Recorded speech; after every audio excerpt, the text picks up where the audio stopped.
Hello, everybody. Welcome. You are watching the Progressive Parenting Network.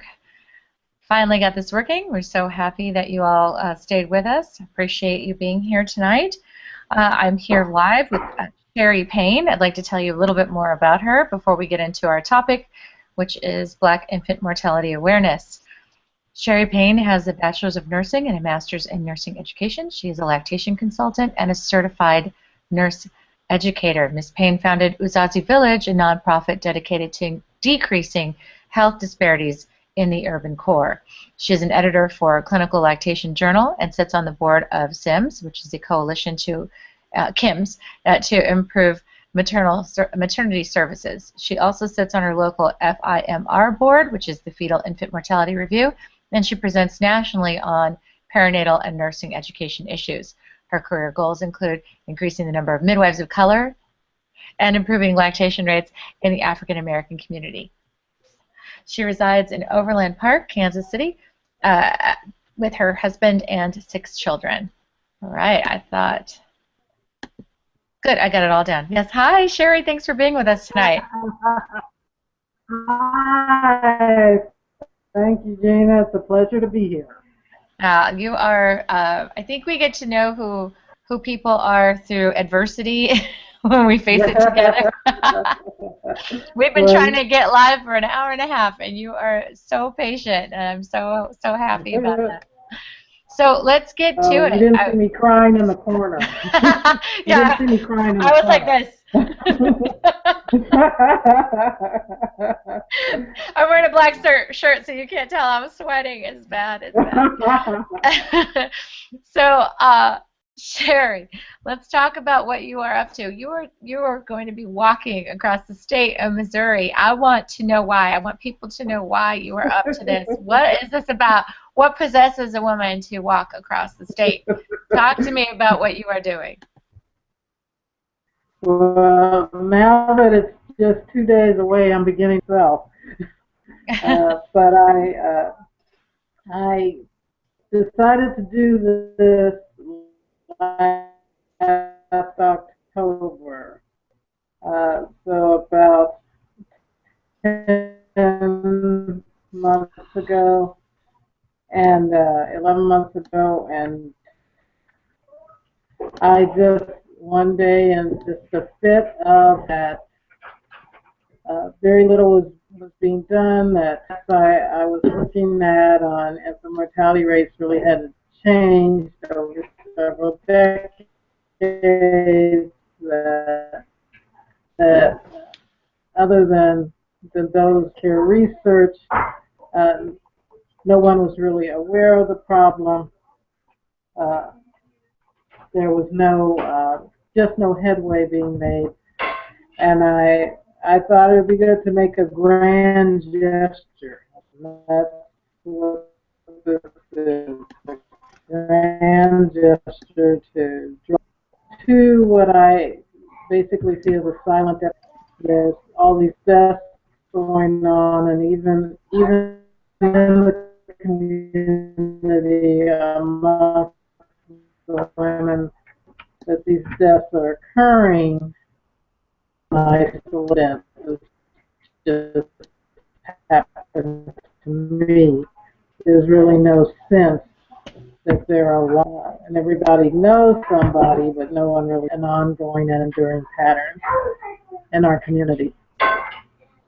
So that's sort of the why behind it. That's why walk, to just personally get out and talk about this issue and try and give it some press.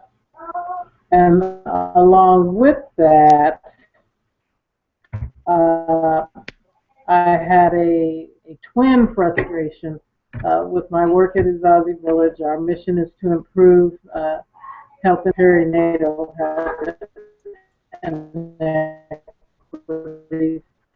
And I did at that time that we were doing such good work but had so little funding and support for it, and that we could do so much more if we had more funding.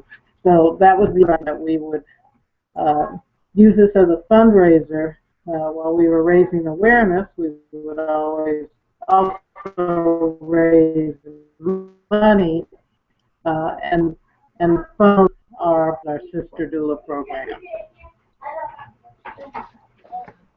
I'm going to try and see if this works better.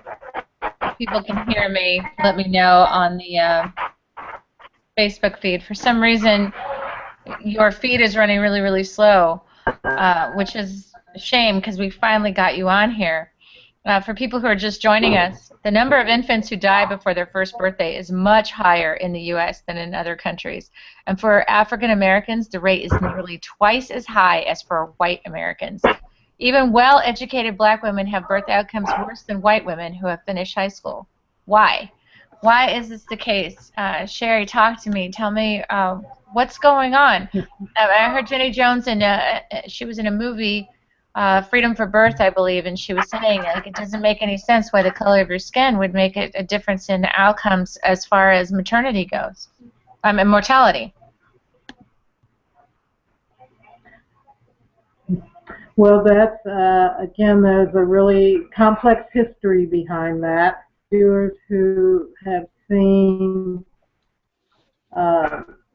unnatural causes, that documentary talks a lot about that cause the disparities in and maternal mortality. So I highly recommend, if you haven't seen that, it's available for free. But the discussion is around endured by black women that multiply over a lifetime, that sort of diminish overall health, including reproductive health. And that's why, because of course everyone theorized that it was socioeconomic status, that if you had higher income, it was comparable to higher income Caucasians. Saw that wasn't the case. They had to go back to the drawing board and figure out just what you said. Why is it that women, African American women with higher incomes and higher education levels still have worse birth outcomes? Caucasian women who haven't completed high school.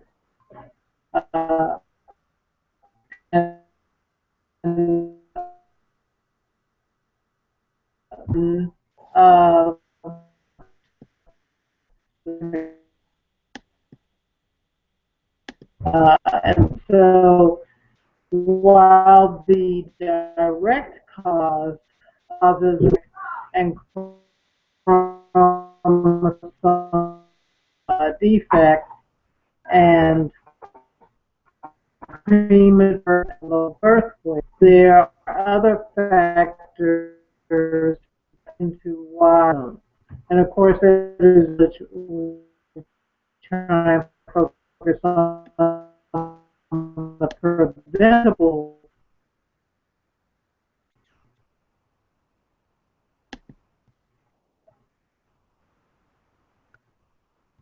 Of course, there are a lot around why that happens. We focus a lot on access to care. Community have a difficult time with care, and prenatal, early prenatal care is one of those things that's recommended to combat prematurity and low birth weight.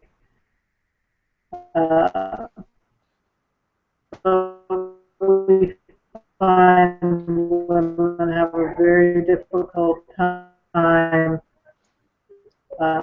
accessing, looking at issues such as quality of care and where Medicaid receive care at institutions that quality of care. So, decreased access, premature birth rate, which increases infant mortality, complex issues that raise, of course, breastfeeding also has a lot to do with Sherry. kind of the NICU. For some reason, and this has never happened to us before, we can't hear you.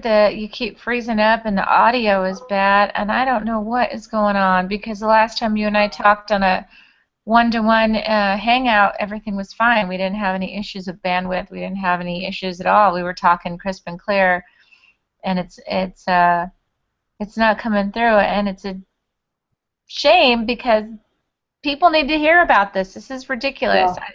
I used to go and sit in on the internet up. I used to get go off the internet. I want to do something here. I used to sit in on Black infant mortality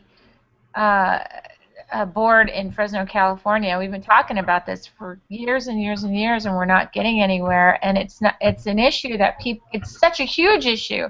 You would think that everybody would be all over it, but people aren't. It's like it's not being talked about. It's a non-issue for a lot of people. And I mean, it's bad enough that the United States is, for the most part, completely unaware of our incredibly high infant mortality as a whole. But I think people should be a lot more aggressive about what's going on as far as Black infant mortality. And I really want to be able to have this conversation with you. And it's, I was telling people, I'm like pulling my hair out trying to get you on, because people need to hear about what you're doing and about. Try again. Okay, let's see. Let's try again. Click on you. I try again. I found someone. I sort of got everyone off the internet to see if that would help. Good. It's like everybody stop accessing the internet. If that's working better, I can start over. Well, it's a little bit better. So if we get maybe everybody off the internet at your house, it'll work better. Okay. We could both try to get out and try and get back again. Would you want to try that?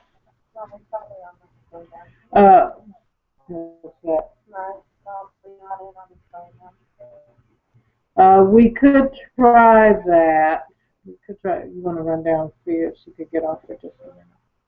And trying this wide when you got 6 teenagers and young adults, it's hard to keep everybody off the internet simultaneously. I can't imagine. Or else, suck it up the internet.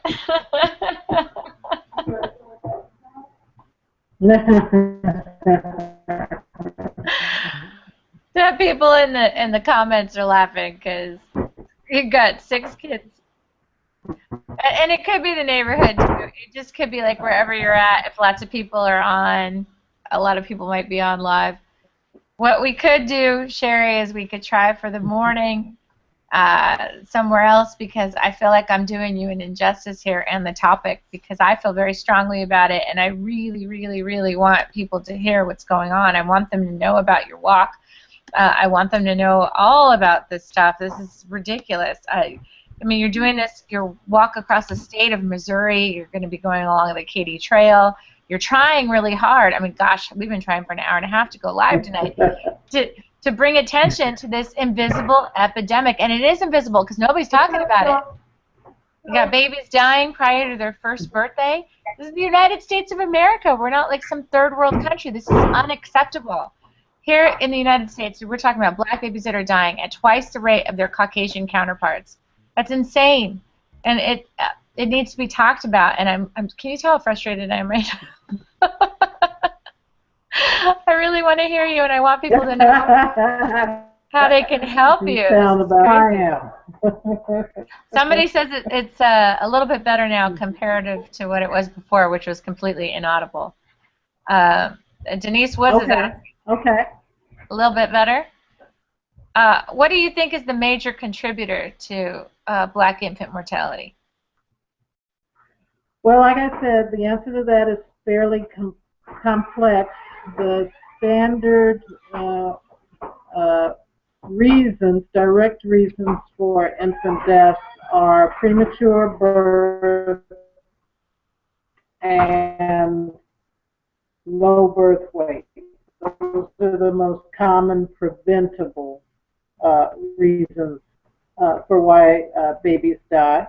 Those are the most common complications related to prematurity and low birth ratio that feed in to why babies are born too soon and born too small. So why that occurs is a lot more complicated. So the quality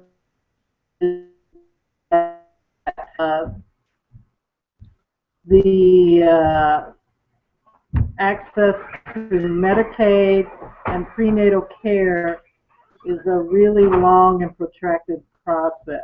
So women are typically late to prenatal care if they're on Medicaid, which early prenatal care, of course, is cited as a recommendation to counter infant mortality and low birth weight, routinely late and prenating to be approved for Medicaid. Another problem are the low breastfeeding rates. The rates are lower in women breastfeeding babies, but the rates still lack Caucasian groups. Sherry, you're going in and out again. I'm going to try something. Even as you're going in, we can barely hear you. I'm going to try something, and if this doesn't work, we're going to have to shoot for tomorrow. I'm not going to give up. I'm not going to drop this topic. Okay, we can do it tomorrow. That's fine. I am not. So what I'm going to do is I'm going to see if I can share something with everybody who is at least on tonight so that they know what's going on. I want them to at least if they can see this. Shoot, this did it again. All right, let's try that again. Google Hangouts. Did it go crazy again? Share. I went crazy again. Every time I try to share my screen, I wanted to share something cool with y'all. Hold on, I'll try one more thing. Share. Share this. Let's see if this comes up. Yeah, all right. That came up. So cool. Don't move. I'm going to try this. I want to share something with everybody and see if you can watch it. Let's go here. And I'm going to play it. Yeah. Can you see what's going on? Yeah. All right, let's see if this works. Very good. All right, I'm going to share this, and hopefully you can get everybody at your house off the internet. Two physicians in Chicago set out to solve a mystery. Why do African American women have babies that are born too small at twice the rate of white American women? Richard David and James Collins are neonatologists, pediatricians who specialize in the care of infants who come into the world too early or dangerously underweight, and often both.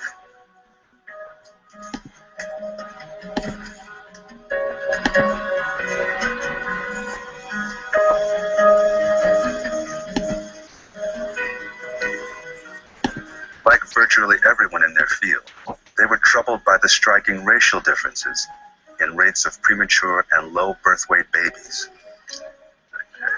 What could account for the differences? I originally thought that the disparity in premature delivery was really driven by socioeconomic differences between African Americans and whites. It is well known that African Americans have a lower collectively just consider us whites or less likely to receive college education whites. So I thought once you corrected for that, that the gap would go away. But Collins and David discovered the gap didn't go away. We were very surprised to find that the gap actually widened as education and socioeconomic status improved. And then began to look at it from a bigger perspective and broader perspective, and really started to realize, well, maybe it's something about lifelong minority status, which is the driving factor here. There's something about growing up as a black female in the United States that's not good for your childbearing health. I don't know how else to summarize it. So the two neonatologists began to explore whether being a member of a particular minority group might affect pregnancy outcomes, and they came up with a controversial hypothesis. What's behind the low birth weight and premature birth for African American babies is the unequal treatment of African Americans in American society. Boom. In other words, racism is taking a heavy toll on African American children even before they leave their mother's wombs. It's an idea that's slowly gaining acceptance. We're in the midst of a paradigm shift. 15 years ago, racism as a risk factor was almost never heard of in a scientific paper, whereas now it's much more a possibility. The story of Kim Anderson, a successful Atlanta executive and lawyer, illustrates exactly what David and Collins are talking about. We know that a healthy lifestyle should lead to a healthy baby. Women who eat well, exercise, get prenatal care, avoid alcohol and drugs, cigarettes, are more likely to have a good pregnancy. But one of the best predictors for a healthy pregnancy outcome is higher education. This is a picture of me, May 1984, when I graduated from Columbia Law School. People think I'm living the American dream. A lawyer with 2 cars, 2.5 kids, the dog, the porch, a good husband, great family. I've always been lucky to have good health. Always ate well, exercised, never smoked. So when we look at Kim Anderson, a well-paid lawyer in good health, we would expect her newborn to... Okay, well, people are saying they can't see it. I'm going to choose not to be defeated. I am going to choose to try again, if you will, with me, and I'm not going to give up. Ridiculous. I'm good. I'm going to figure out another way. Maybe. Well, I'll see you when I can do one minute. I'm sorry. And I'll work on my end too. I'll get somewhere where I have better internet access and maybe a better computer as well. Yeah, maybe we could get both figure out a different way tomorrow and make it happen. I know it will work. I have every confidence that it will, and that's okay. We tried. We can't say we didn't try. And we'll just we tried.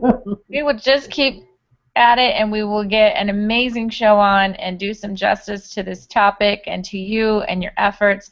For the people who will stick it out and will actually watch this, because I'm not going to delete it or anything, I want everybody to know that she's going to be walking for 12 days across the state of Missouri. It's a 200-mile long Katy Trail from Kansas City to St. Louis, and she's going to be talking to a lot of groups in between. I want you to go visit her. Where can people find you online? At uzazivillage.cosbox.com. All right. I'm going to put all the information up on our on the event page, and then we are going to make it happen. That's right, and we will make it happen. I'm going to talk to you in private in just a second. Everybody, thank you for trying and for hanging in there and for making this something that's very...